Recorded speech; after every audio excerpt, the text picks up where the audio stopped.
All right, let's dive into something that's absolutely at the heart of the urban air mobility revolution. We're going to go behind the curtain and look at the invisible but totally critical engineering that makes high-voltage electric flight not just possible, but incredibly safe. You know, we've all seen these amazing pictures, right? These sleek machines promising to whisk us over city traffic. But what you don't see is the electrical nervous system hidden inside, pulsing with massive amounts of power. And keeping that system from ever having a bad day? Well, that's not just a feature. It's the whole ballgame. So what makes this so incredibly difficult? It really all starts with the choice to go with an 800-volt system. That decision cranks up the power and efficiency, but it also opens up a whole new world of challenges you just don't find on the ground. I mean, just look at the difference. An electric car is what we call fail-safe. If something goes wrong, it shuts down. You pull over to the shoulder. Simple. But in eVTOL, it has to be fail-operational. There's no shoulder to pull over on at 1,000 feet.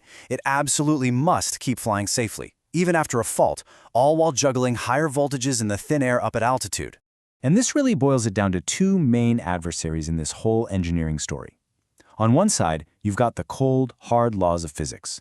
And on the other, you have the unbelievably strict demands of aviation regulators. You have to beat them both. So the first opponent, physics, hits us with something called Paschen's law. All it really means is that as you go up and the air gets thinner, electricity can jump across gaps much more easily. A gap that's perfectly safe on the ground could cause a catastrophic arc at altitude. Then there's the regulations.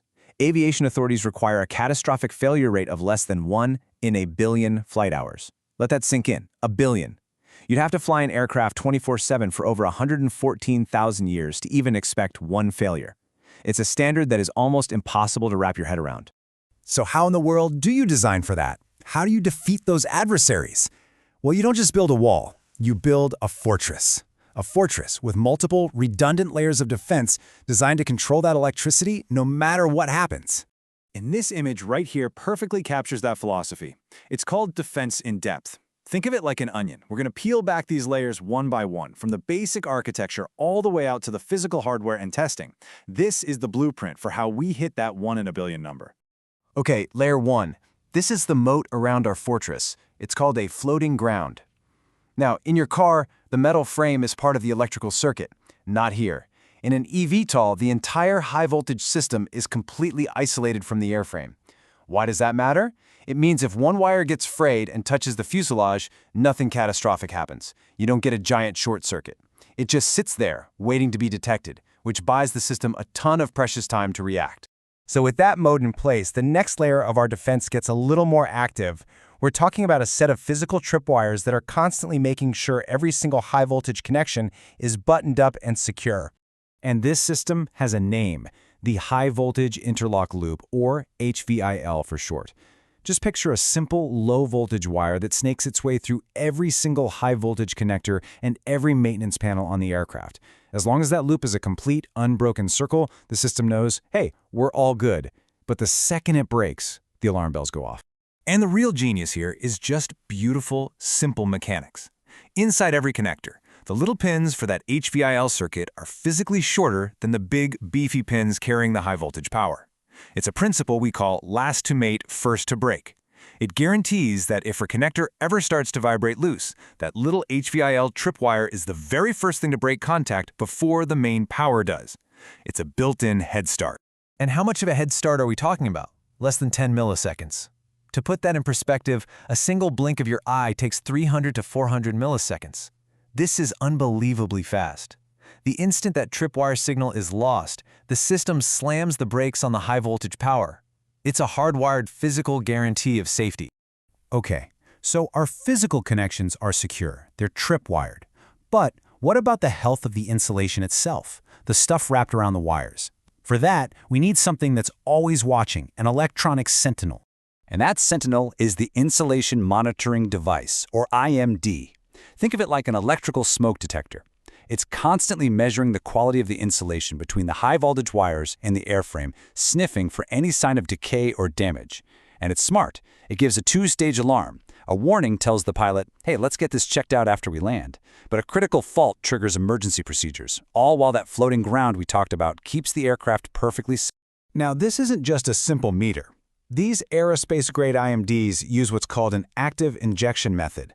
They actually send out a tiny specific signal pulse into the system. This allows them to spot really tricky issues called symmetric faults, where both the positive and negative cables start to degrade at the same rate. A dumber system would miss that completely, but this active pulse lets the IMD see the hidden danger. Look, a brilliant design on a whiteboard is one thing, but proving it works under the worst conditions imaginable, that's something else entirely. This is where theory gets forged in fire, through brutal component selection and absolutely relentless testing. The guiding principle here is really simple. Any safety system is only as strong as its weakest link. So every single piece in that high-voltage chain, every connector, every relay, every fuse, has to be hand-picked and proven to survive the intense world of aerospace. And here are just a couple of the all-stars that make this possible. You've got these incredible ceramic-sealed contactors that are specifically designed to kill an electrical arc in the thin air of high altitude. And then you have the pyro-fuse. This thing is the system's airbag. If a truly catastrophic short circuit ever happens, it uses a tiny explosive charge to physically blow the connection apart in under 2 milliseconds. It stops a potential disaster before it even has a chance to begin. And this is how you prove it all works. This is the Copper Bird. It's a full-scale, one-to-one replica of the aircraft's entire electrical system laid out on a massive board on the ground. Engineers spend thousands of hours on this rig doing one thing, trying to break it. They intentionally yank connectors, simulate insulation failures, and throw every possible curveball they can imagine at it, just to prove that the safety systems work perfectly every single time. So let's bring this all home. When you take all of these layers, the clever architecture, the active monitoring, the battle-hardened hardware, and you put them all together, you create a system that can finally achieve that ultimate goal in aviation, being truly fail operational. So let's just recap that fortress we built. It all starts with the defense in depth philosophy. Then you add the physical tripwires, the HVIL, to watch the connections. You have the electronic sentinels, the IMD, constantly monitoring insulation health. You back it all up with ultimate fail-safes like the pyro-fuse, and you prove every last bit of it on the Copper Bird rig long before a single propeller spins on an actual aircraft. So the next time you see an eVTOL, remember this. The most amazing part might not be the quiet propellers or the powerful batteries. The true revolution is that invisible, intelligent nervous system working behind the scenes.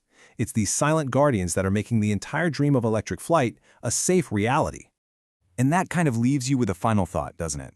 As our cities start to expand upwards into the sky, maybe the biggest breakthrough isn't just that we can fly this way, but in how we built the invisible, incredibly robust systems that allow us to trust it completely. Thanks for joining me.